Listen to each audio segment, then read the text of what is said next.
বাংলাদেশের শীতল পাটি বিশ্ব ঐতিহ্যের স্বীকৃতি পেলেও সুফল বয়ে আনতে পারেনি শিল্পীদের জীবনে।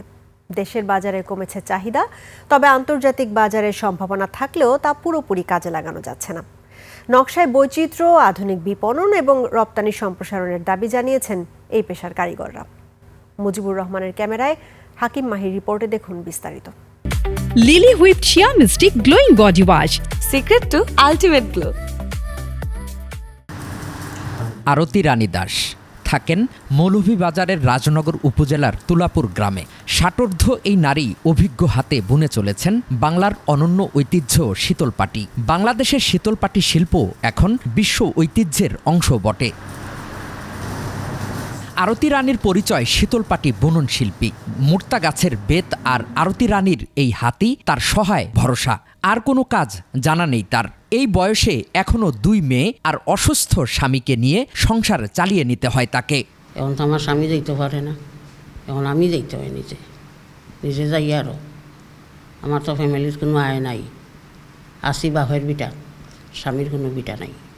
মৌলভীবাজারে একসময় 300-র মতো পরিবার শীতলপাটি বুনন পেশায় ছিল, কিন্তু টাইলস কার্পেটের আধুনিকতায় এখন আর চাহিদা নেই শীতলপাটির। বাধ্য হয়েই পরিবারগুলো ছুটছে অন্য পেশায়। রপ্তানি করার ব্যবস্থা করা হতো, তাহলে তো আমরা এই পাটির প্রতি আরও আগ্রহ হতাম, এবং যারা কাজ জানে অথচ বাদ দিয়ে দিছে এরা আবার সেই পেশায় নিয়োজিত হতো।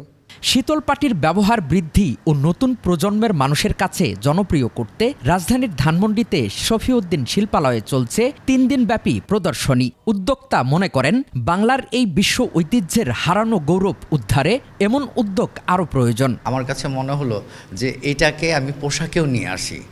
তো আমি শাড়ি করেছি, পাঞ্জাবি করেছি, কোটি করেছি, শাল করেছি। ঘরের শোপিচের সঙ্গে ফ্যাশনেও শীতলপাটির স্পর্শ ক্রেতাদের নজর কেড়েছে। শহরে শোপিচ এবং গ্রামে এটি মাদুর ও চাদরের পরিবর্তে ব্যাপকভাবে ব্যবহৃত হয়।